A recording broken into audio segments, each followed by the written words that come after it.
यीशु मसीह का प्यारा वचन, पाँव को दीपक को राह को रोशन, ये है मसीह का प्यारा वचन, ये है वचन प्यारा। परमेश्वर के धन्य नाम की महिमा हो। प्रभात मनन के सत्र 2349 में आप सभी का बहुत ही विनम्रता के साथ स्वागत करता हूं। आइए आज के मनन के लिए हम पढ़ते हैं पत्रस की पहली पत्री, पहला अध्याय, उसकी 24 एवं 25। क्योंकि हर एक प्राणी घास के समान है और उसकी सारी शोभा घास के फूल के समान है। घास सूख जाती है और फूल झड़ जाता है, परंतु प्रभु का वचन युगानुयुग स्थिर रहता है। और यही सुसमाचार का वचन है जो तुम्हें सुनाया गया था। परमेश्वर के वचन का चिरस्थायी अस्तित्व को स्पष्ट रूप में समझाने वाली एक पद है जो हम प्रारंभ में पढ़े हैं। परमेश्वर का वचन इसलिए ना बदलने वाला है क्योंकि परमेश्वर ना बदलने वाला है। परमेश्वर के अलावा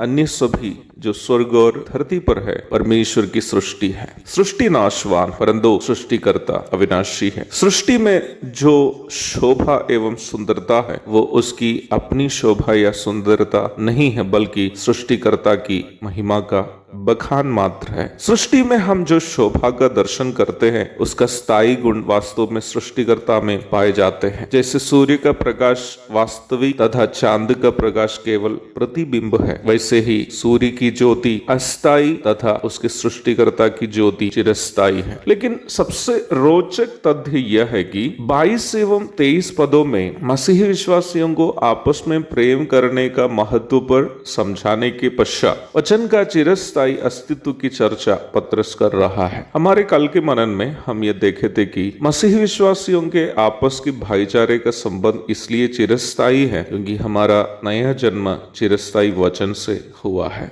हमें यह बात पर ध्यान देना है कि वचन से हमें मिला हुआ नया जन्म की चर्चा करने के पश्चात पत्रस यहाँ वचन की चिरस्थायी अस्तित्व के बारे में बोल रहा है। 24वीं पद पर ध्यान दीजिएगा कि वह पत्रस क्या बोल रहा है। परंतु प्रभु का वचन युगानुयुग स्थिर रहता है और यही सुसमाचार का वचन है जो तुम्हें सुनाया गया था। पत्रस यहाँ विषय को हमारा उद्धार से जोड़ रहा है। जिस वचन से हमारा उद्धार हुआ है और हमारा नया जन्म पवित्र आत्मा के द्वारा हुआ है, वही वचन ही एक दूसरे मसीह विश्वासी के साथ हमारे संबंध का आधार है।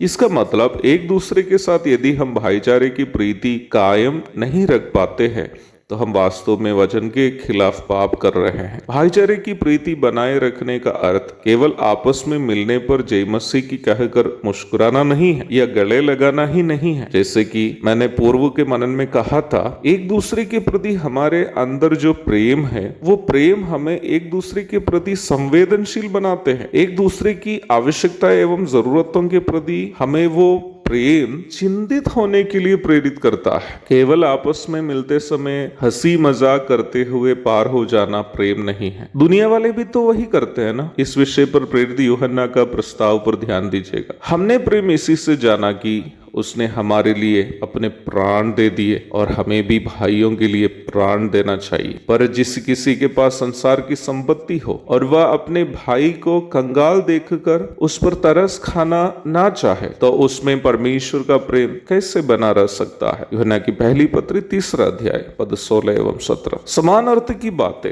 याकूब भी अपनी पत्री के 2 अध्याय की 14 एवं 16 तक के पदों में कहते हुए हम पढ़ते हैं। प्यारो, मसीह विश्वास की पहचान ही हमारे आपस के प्रेम है। यदि हम आपस में प्रेम नहीं कर पाते हैं तो हमारा विश्वास मृतक विश्वास है जिससे कोई लाभ नहीं है। प्रभु ने अपने शिष्यों से भी यही कहा था कि मैं तुम्हें एक नई आज्ञा देता हूं कि एक दूसरे से प्रेम रखो। जैसा मैंने तुमसे प्रेम रखा है वैसा ही तुम भी एक दूसरे से प्रेम रखो। यदि आपस में प्रेम रखोगे इसी से सब जानेंगे कि तुम मेरे चेले हो। यूहन्ना अध्याय 13 पद 34 एवं 35। हाँ प्यारो, एक दूसरे से प्रेम करना हमारी जिम्मेदारी है और वैसे ही ये हमारी पहचान भी है। प्रभु आप सबको आशीष दे। आमीन।